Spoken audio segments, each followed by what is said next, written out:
بالله من الشيطان الرجيم بسم الله الرحمن الرحيم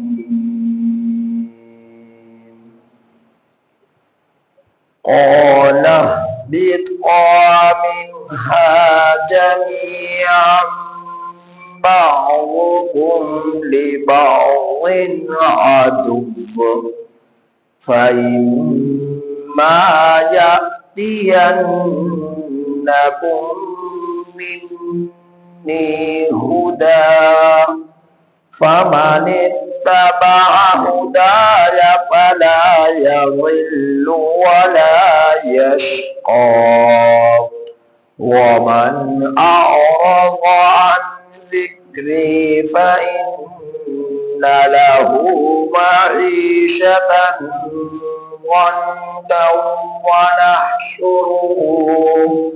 ضنكا ونحشره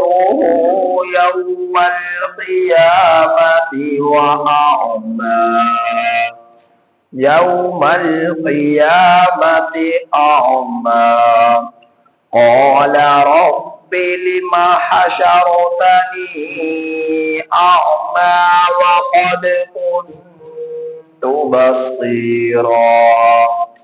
قال كذلك أتتك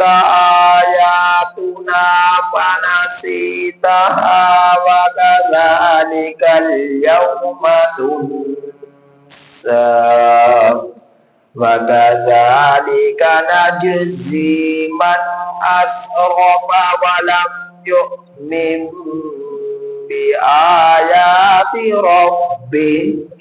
ولعذاب الآخرة أشد وأبقى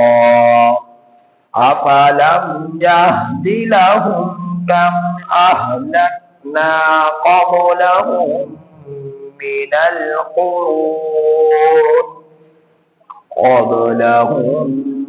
من القرون يمشون في مساكنهم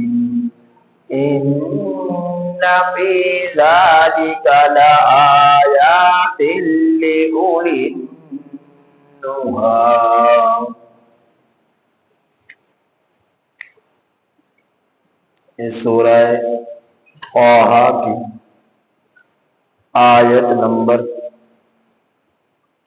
123 تا 128 آپ حضرات کے سامنے تلاوت ہوئے۔ ان آیات کریمہ کا ترجمہ یہ ہے، قال اهبطا، اللہ جل جلالہ نے ارشاد فرمایا اتر جاؤ، منہا جنت سے، جمیعا اکٹھے، بعضکم لبعض عدو،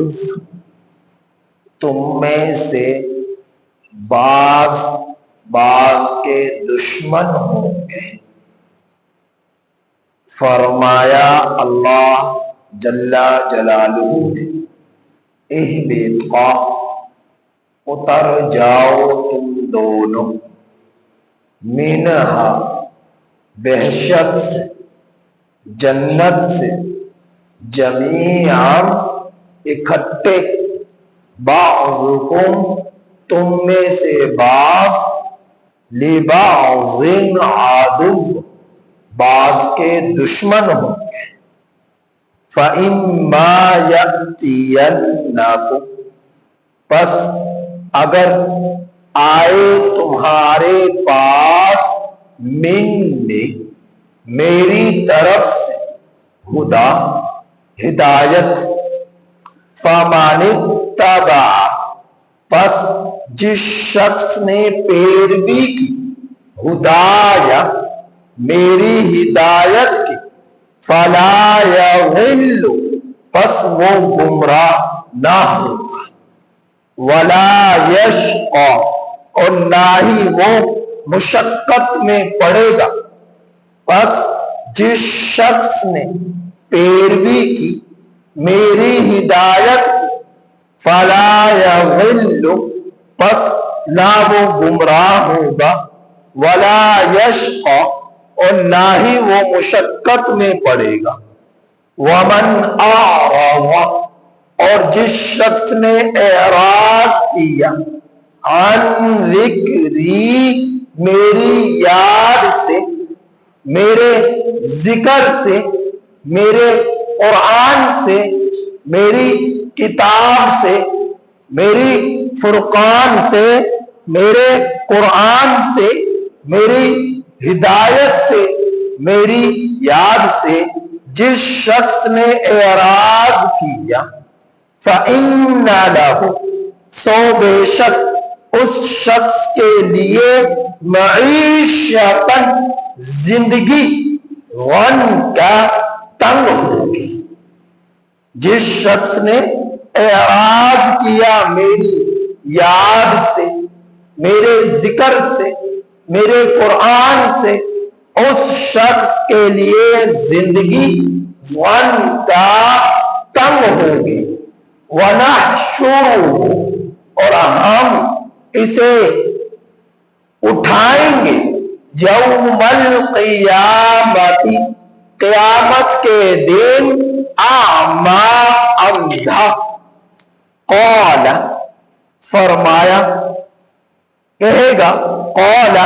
کہے گا، ربی، اے میرے رب، لما حشرتنی، کیوں تو نے مجھے اٹھایا، اعمیٰ، اندھا، وقد كنت بصیرا، اور تحقیق میں تو دیکھنے والا تھا۔ قال كذلك، اللہ تعالی نے فرمایا، اسی طرح، اتت کا، آئی تیرے پاس، آیاتنا، ہماری نشانیاں،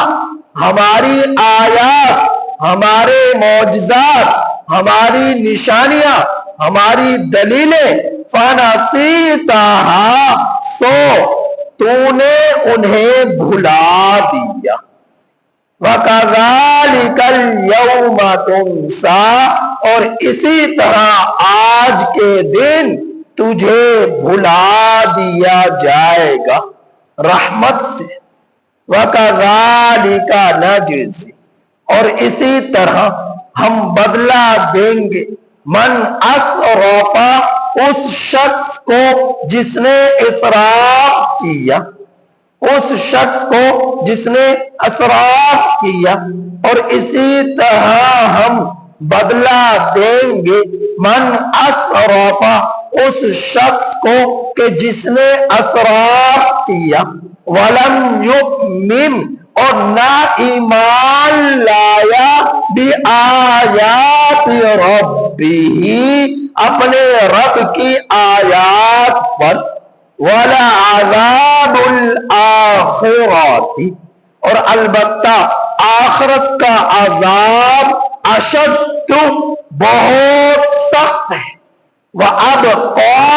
اور باقی رہنے والا ہے۔ أَفَلَمْ يَهْدِ لَهُمْ، کیا پس نہ آئی ان لوگوں کی طرف ہدایت، کم اہلکنا، کتنوں کو ہم نے ہلاک کیا، قبلہم، ان لوگوں سے پہلے، من القرون، بستیوں میں سے، یمشون، وہ چلتے ہیں، فی مساکنہم، ان لوگوں کے ٹھکانوں میں، ان لوگوں کی رہائش گاہوں میں، ان لوگوں کے رہنے کی جگہوں میں، ان فی ذالک، بے شک اس میں، لآیات لأولی النہی، البتہ نشانیاں ہیں عقل والوں کے لیے۔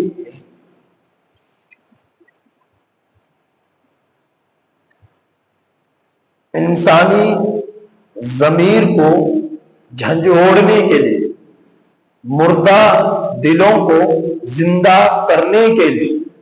بے حس لوگوں کو جو ہے سمجھدار بنانے کے لیے یہ آیات کریمہ ہی کافی ہے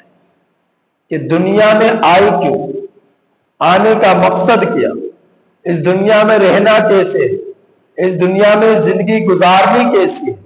اور تمہیں کس نے پیدا کیا، اور تم نے کس کی طرف لوٹ کر جانا، اور دنیا میں کیا وجوہات بنی تمہارے آنے کی، یہ اللہ پاک نے اس حقیقت کو ان آیات کریمہ میں کھول کر بیان کر دیا کہ تمہارے لیے دنیا میں خوشحالی ایک ہی صورت میں ہے اور بدحالی ایک ہی صورت میں ہے۔ خوشحالی رحمان کی پیروی میں اور بدحالی شیطان کی پیروی میں، تو حقیقی دوست تم انسانوں کا اللہ کی ذات، حقیقی دشمن تم انسانوں کا ابلیس کی ذات۔ تو تم نے چلنا کس کے راستے پر ہے؟ رحمان کے راستے پر۔ بچنا کس کے راستے سے ہے؟ ابلیس کے راستے سے۔ تو میرے رب نے ان آیات کریمہ میں اس حقیقت کو کھول کر بیان فرما دی۔ ابتدا کہاں سے ہوئی؟ سورہ طٰہٰ ہے۔ سورہ طٰہٰ کی چند ابتدائی آیات کو چھوڑ کر حضرت موسیٰ کلیم اللہ علیہ السلام کا تذکرہ ہوا۔ مفصل میرے رب نے آپ کے حالات زندگی کو بیان فرمایا، اور تفصیل بیان کر دینے کے بعد میرے رب نے کائنات کا تصور پیش کیا اور انسان کو عذاب سے ڈرایا اور رحمت کی امید دلائی، اور جو ہے جنت کے احوال میرے رب نے قیامت کے احوال بیان فرمائے، دوزخ کے احوال بیان فرمائے۔ اب درمیان میں تقریباً 1 صفحہ 1.5 صفحہ یہ ساری تفصیل بیان کرنے کے بعد پھر میرے رب دوبارہ انسان ابن آدم کی پیدائش کی طرف لوٹ آئے اور بتلایا کہ انسانوں کی ابتدا کیسے ہوئی، کس طرح اللہ پاک نے انسانوں کی شروعات فرمائی۔ تو فرمایا کہ آدم علیہ السلام کا خمیر تیار ہوا عناصر اربع سے۔ عناصر اربع 4 ہیں۔ نمبر 1 آتشی، نمبر 2 بادی، نمبر 3 آبی، نمبر 4 خاکی۔ ان 4 عناصر سے انسان کا وجود بنا۔ آگ، پانی، ہوا، مٹی، یہ 4 عناصر سے انسان کا وجود بنا۔ حضرت آدم علیہ السلام کا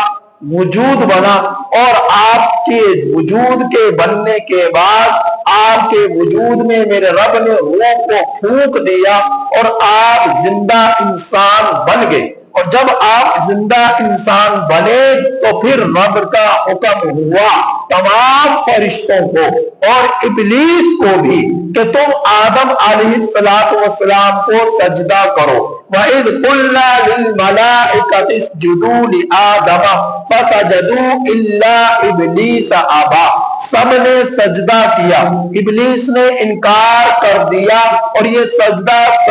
تعظیمی تھا، سجدہ عبادت نہ تھا۔ پہلی شریعتوں میں سجدہ تعظیمی کی اجازت تھی، اور اس شریعت میں سجدہ تعظیمی کی بھی اجازت منسوخ ہو گئی، تو سجدہ تعظیمی غیر اللہ کو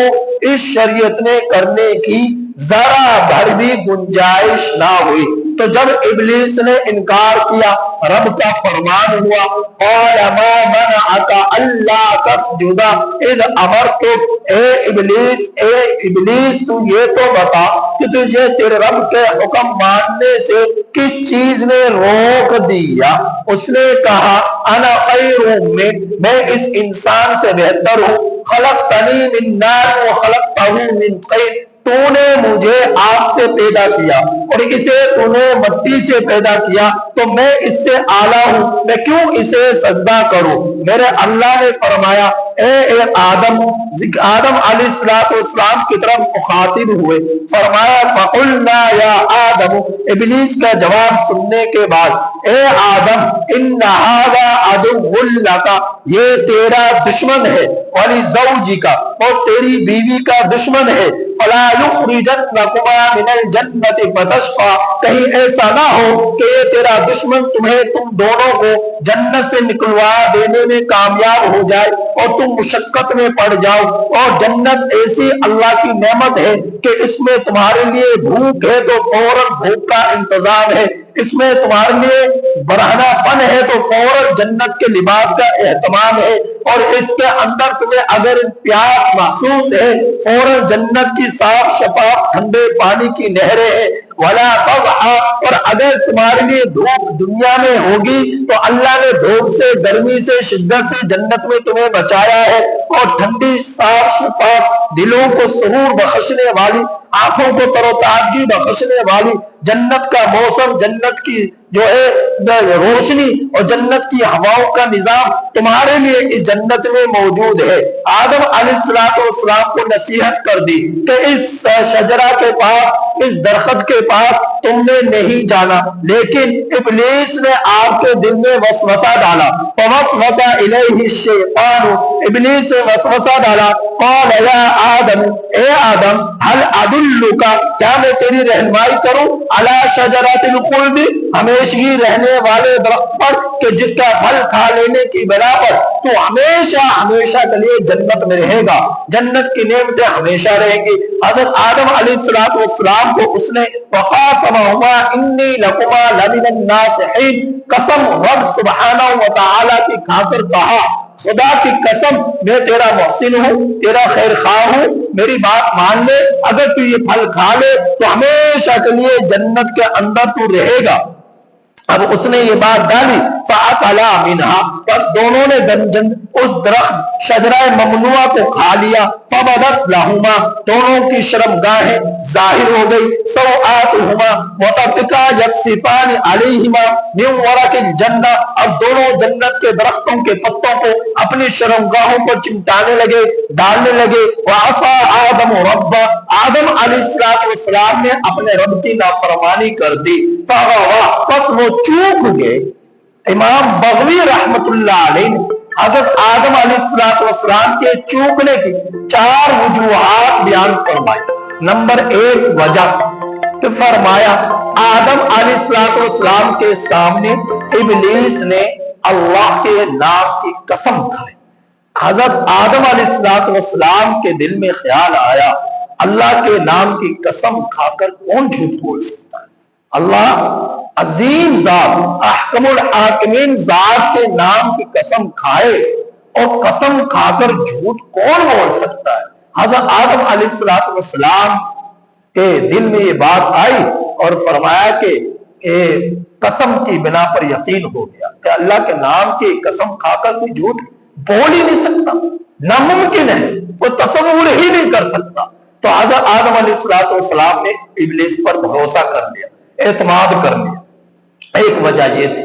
تو آج ہم دیکھیں کتنی قسمیں کھا لیتے ہیں، اللہ کی قسم، خدا کی قسم، اللہ کے نام کی قسمیں کھاتے ہیں اور جھوٹ بولتے ہیں، اور ہمیں اس چیز کا احساس نہیں، گناہ کبیرہ کا مرتکب ہو گئے اللہ کے نام کی جھوٹی قسمیں کھا کر۔ اور یاد رکھیے گا شریعت میں سچی قسم بھی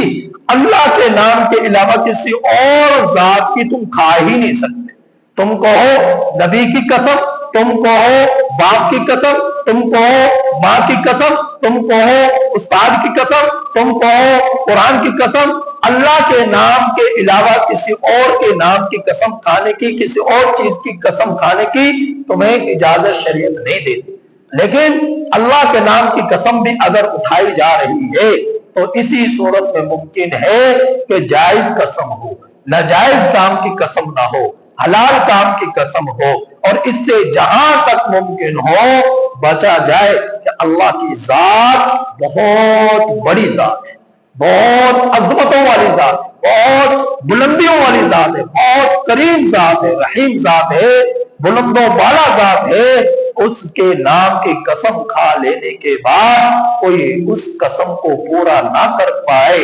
تو اس کا بنے گا کیا؟ اس لیے اللہ کے نام بہت کوشش کرے قسم کے کھانے سے بچنے کی، بہت کوشش کرے، اور اگر کھا لی تو پھر اسے جھٹلائے نہ، اس میں جھوٹا ثابت نہ ہو، اسے سچا کر کر دکھلائے، اور قسم بھی ہو جائز کام، ناجائز کام کے نہ ہو، حرام کام کے نہ ہو، حرام کام کے نہ ہو، ناجائز کام کے نہ ہو، اور اگر قسم ناجائز کام کی کھا لی تو اس قسم کو توڑنا ضروری ہے اور اس کا کفارہ ادا کرنا ضروری ہے۔ تو ابلیس نے قسم کھائی اور حضرت آدم علیہ السلام نے یقین کر لیا، ایک وجہ یہ تھی۔ نمبر دو، دوسری وجہ یہ امام بغوی رحمت اللہ علیہ نے جو بتلائی کہ ابلیس نے یہ کہا کہ جس درخت سے پھل کھانے سے آپ کو منع کیا وہ ایک یہ خاص درخت تھا، لیکن اس کی انواع یعنی ان جیسے جو دوسرے درخت ہیں ان کا پھل کھانے سے منع نہیں کیا، صرف اس درخت کا پھل کھانے سے منع کیا۔ حضرت آدم علیہ السلام اس غلط فہمی کی بنا پر اس جیسے دوسرے درختوں کا پھل کھا لیا اور اس کا نہ کھایا، جس مخصوص درخت کی طرف اشارہ کر کر اللہ نے منع فرمایا۔ تیسری وجہ یہ کہ اللہ پاک نے ایک خاص وقت تک کے لیے منع فرمایا، اب وہ ممانت منسوخ ہو گئی، اور ابلیس نے یہ بات ڈالی کہ وہ چونکہ ابلیس چلتا پھرتا تھا، آنے جانے کی اس کے لیے گنجائشیں تھی، اللہ کی کثرت عبادت کی بنا پر ہر جگہ یہ فرشتوں کے ساتھ اس کا رہن سہن ہو گیا، آنا جانا ہو گیا، تو حضرت ابلیس آدم علیہ السلام یہ سمجھے کہ اس حکم میں نسخ ہو گیا، یعنی پہلے حکم تھا اس درخت کا پھل کھانے کا، اب وہ حکم منسوخ ہو گیا، تو ایک محدود وقت تک کے لیے اس کی ممانت تھی۔ تو ابلیس جو کہہ رہا ہے یہ چلتا پھرتا ہے، آتا جاتا ہے، تو اس کو اس بات کا علم ہو گیا کہ حکم منسوخ ہو گیا اور مجھے اس بات کا علم نہ ہوا، تو اس وجہ سے ابلیس کی بات پر بھروسہ ہو گیا اور آپ نے غلط فہمی کی بنا پر اس درخت کے پھل کو کھا لیا، اس درخت کے پھل کو کھا لیا حضرت آدم علیہ السلام۔ تو کئی وجوہات کی بنا پر آپ فغوا، بس چوک گئے، فغوا آپ چوک گئے، بھول گئے، اور آپ نے اس درخت کے پھل کو کھا لیا۔ جب کھا لیا تو آپ نے توبہ کی، فوراً کوئی دلائل پیش نہیں کی، اللہ سے معافی مانگی، یا اللہ تو معاف کر، یا اللہ تو معاف کر دے، غلطی ہو گئی، یا اللہ تو معاف کر دے، غلطی ہو گئی، یا اللہ معاف کر دے، تیری نافرمانی ہو گئی۔ شرمندگی اور ڈر اور خوف اور حیا اور آنکھوں میں آنسو اور گڑ گڑاڑے رو رہے، خامد بھی بیوی بھی سجدے میں گرے ہوئے اور رب کے سامنے رو رہے گڑ گڑاڑے، احساس، درد، خوف، اس چیز کی شرمندگی کہ ہم نے اپنے رب کے حکم کو توڑ دیا، ہم نے اپنے رب کے حکم کی نافرمانی کر دی۔ آپ کہہ رہے ربنا ظلمنا، اے ہمارے رب ہم نے تو ظلم کر دیا، انفسنا اپنی جانوں پر، وَإِن لَمْ تَغْفِرْ لَنَا، جانتے تھے معافی نہ ہوئی نا تو پھر سوائے تباہی کے، بربادی کے، ذلت کے، رسوائی کے، ناکامی کے، نامرادی کے کوئی بھی چیز ہمارے کام لائے گی۔ ذلت مقدر ہوگی، شرمندگی تھی اور پشیمانی تھی۔ رب سبحانہ و تعالی کے سامنے ایک درد بھرے انداز میں، ایک درد کے ساتھ جو آنکھوں سے بھی جھلک رہا، جو لڑکھڑاتی ہوئی زبان سے بھی جھلک رہا، اور ابھر جو ہے پانی کے ابلنے کی طرح سینے کے اندر سے ایک درد کی جو آواز ہانڈی کے ابلنے کی طرح جو آ رہی، اس درد کے ساتھ رب سے ان کلمات کے ساتھ توبہ کر رہے، ربنا، اے ہمارے رب، ظلمنا، ہم نے ظلم کیا، انفسنا، اپنی جانوں پر، وَإِن لَمْ تَغْفِرْ لَنَا، تو نے ہماری مغفرت نہ کی، تو نے ہمیں معاف نہ کیا، وَإِن لَمْ تَرْحَمْنَا، تو نے ہم پر رحم نہ کیا، تو نے ہمارے معاف نہ کیا، تو نے ہم پر رحم نہ کیا، لَنَكُونَنَّ مِنَ الْخَاسِرِينَ، ہم تو خسارے میں پڑ جائیں، ہم تو نقصان میں پڑ جائیں۔ یہ دیکھو، یہ چوک، یہ بھول،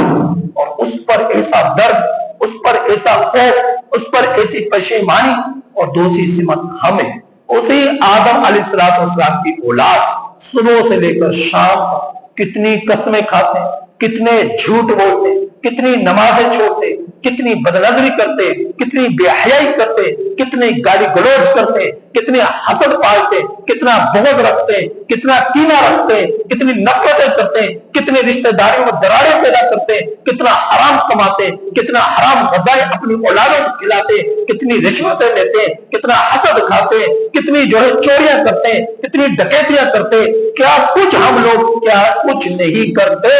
اس کے باوجود دل میں خوف ہی نہیں، پشیمانی نہیں ہے، احساس ہی نہیں ہے، ڈر ہی نہیں ہے، ذلت کا کوئی پرواہ نہیں ہے، رب کے عذاب کی کوئی حیثیت ہی نہیں ہے کہ اللہ رب العزت کے سامنے کھڑا ہونا پڑے گا، جواب دینا پڑے گا، اس چیز کا کوئی خیال احساس ہی نہیں ہے، دل مردہ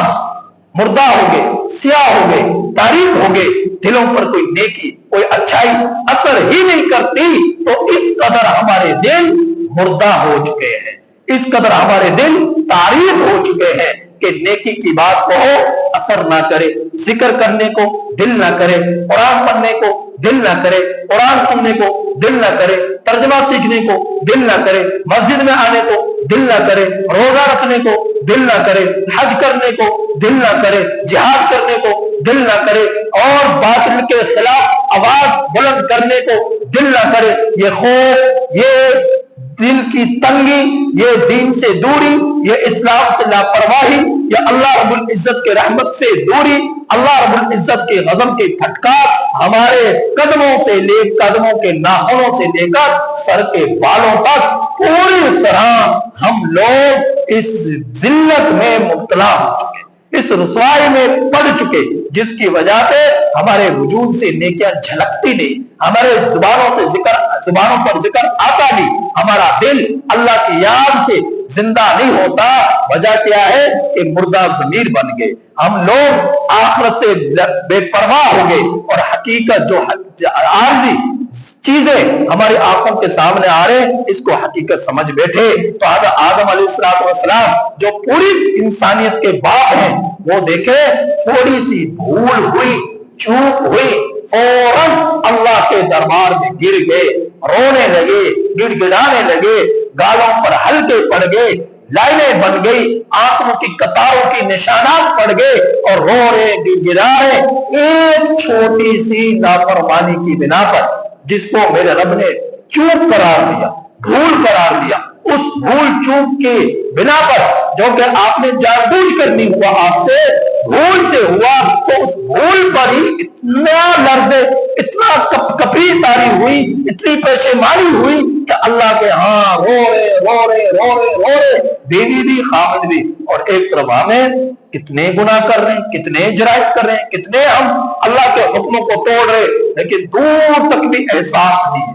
دور تک بھی خوف نہیں ہے، دور تک بھی ڈر نہیں ہے کہ اللہ کے سامنے کھڑا ہونا ہے۔ تو فرمایا میرے رب نے جب آپ نے توبہ کی، اے آدم ہم نے توبہ کو قبول کر لیا، اب ہم نے آپ کو منتخب کر لیا رسالت کے لیے، نبوت کے لیے، ثم اجتباہ ربہ فتاب علیہ وہدی۔ جب یہ سب کچھ ہو گیا، لیکن وہ تو اللہ کا ایک قانون تھا، فیصلہ تھا، وہ ہو چکا کہ جنت سے تو نکلنا ہی پڑے گا، اگرچہ توبہ قبول ہو گئی، جنت سے تو نکلنا ہی پڑے گا، اور یہاں زمین پر آنا ہی پڑے گا، یا اللہ کی طرف سے فیصلہ ہو گیا، توبہ قبول ہو گئی۔ توبہ کی قبولیت کے بعد آپ کو زمین پر اتار دیا گیا۔ قال اہبطا، کیا فرمایا اتارنے کو کہ اتر جاؤ تم دونوں، منہا جنت سے، جمیعا اکٹھے، بعضکم لبعض عدو، تم میں سے بعض کے دشمن ہوں گے۔ تو وہ دشمنی کی شروعات ہو گئی قابیل کے ذریعے، حابیل کے ذریعے۔ قابیل نے حابیل کو قتل کر ڈالا، صرف کس بنا پر؟ ایک عورت کی بنا پر۔ قابیل جس سے شادی کرنا چاہتا تھا، شریعت میں اس کی اجازت نہیں ہے، ہاں، اور حابیل جو اللہ کا قانون تھا اس قانون کے مطابق راضی تھا، لیکن آپ نے ہاتھ نہیں بڑھایا، اور قابیل نے ہاتھ بڑھایا اور آپ کو قتل کر دیا، اور بھائی کا جسم کو کئی دنوں تک لے پھرے کندھوں پر اٹھا کر کہ کرنا کیا ہے، میرے رب نے ایک کوے کو بھیجا، ایک مردہ کوے کو لے کر وہ آیا، اس کے لیے زمین کو کوریدا، گڑھا بنایا اور اس کوے کو ڈال دیا، اوپر سے مٹی کو اس پر مٹی سے اسے چھپا دیا۔ قابیل نے اس منظر کو دیکھا تو دیکھ کر اپنے بھائی کے لیے گڑھا کھودا اور اس کو اسی طرح دفن کیا اور اوپر سے مٹی ڈال دی۔ تو پہلا جرم جو انسان کرنے والا ہے اس کائنات کے اندر وہ قابیل ہے، اپنے بھائی کو قتل کر کر۔ پہلا سبب قتل کا جو بننے والا ہے وہ ایک عورت ہے جس کی بنا پر ایک بھائی کو قتل کر بیٹھتا ہے۔ تو اللہ پاک نے فرمایا تم میں سے بعض کے دشمن ہوں گے۔ تو دشمنی کی شروعات ہو چکی۔ آج کل وہ دشمنی ایک شخص سے شروع ہوئی، آج وہ دشمنی سینکڑوں انسانوں میں منتقل ہو چکی۔ یہودی مسلمانوں سے دشمنی کر رہے، نصرانی مسلمانوں سے دشمنی کر رہے، اور غیر مذہب سب کے سب اسلام کو مٹانے کی کوششوں میں دن رات ایک کر رہے، اور یہاں تک کہ مسلمان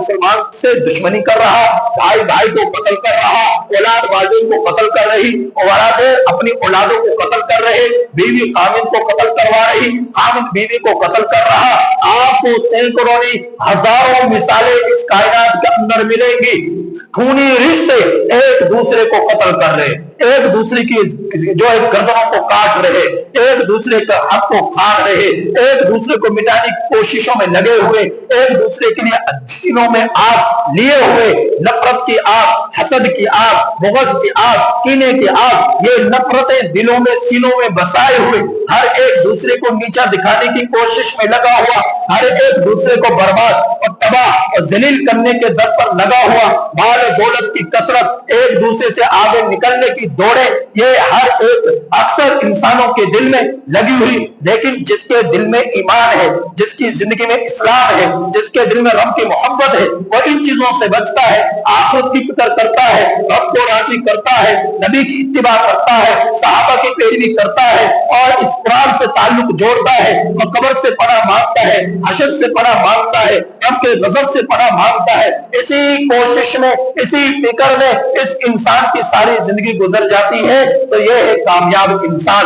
تو میرے رب نے فرمایا اے آدم، اے حوا، تم دونوں اتر جاؤ اس جنت سے اکٹھے، تم میں سے باپ کے دشمن ہوں گے، لیکن یاد رکھنا وَإِمَّا يَأْتِيَنَّكُم مِّنِّي هُدًى، تم میں سے اگر میرے طرف سے کسی کے پاس ہدایت آ جائے تو فَمَنِ اتَّبَعَ هُدَايَ، اسے چاہیے کہ اس ہدایت کی پیروی کرے۔ اگر جس نے ہدایت کی پیروی نہ کی، جس نے نبیوں کی پیروی نہ کی، جس نے اللہ کی کتابوں کی پیروی نہ کی، جنہوں نے حق کی پیروی نہ کی، اتباع نہ کی، آخرت کی فکر نہ کی، فَلَا يَضِلُّ وَلَا يَشْقَى، اس کے لیے ضلالت ہوگی، اس کے لیے مشقتیں ہوں گی، اس کے لیے گمراہی ہوں گی۔ ہاں جس نے پیروی کر لی نبیوں کی، جنہوں نے پیروی کر لی رب کے احکامات کی، گمراہی ان کے قریب سے بھی نہ گزرے گی، مشقتیں ان کے قریب سے بھی نہ گزرے گی۔ تو خوشحالیاں ہے رب کی اتباع میں، بدحالیاں ہے ابلیس کی اتباع میں، کامیابی ہے رب کے احکامات میں، ناکامی ہے ابلیس کے اتباع میں۔ تو ہم لوگوں نے، ہم انسانوں نے، ہم مردوں نے، ہم عورتوں نے،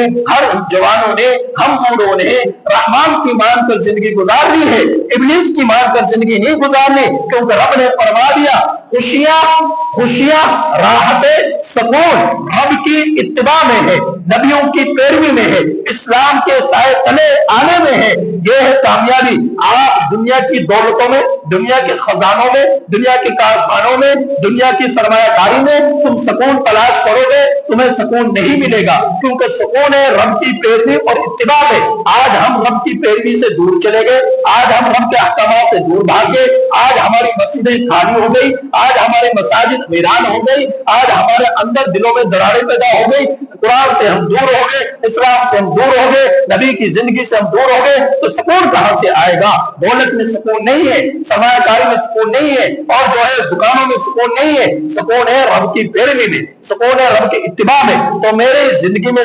جو ہے رب کا حکم ہو، میرے اعمال میں نبی کی پیروی ہو، میری دکانوں میں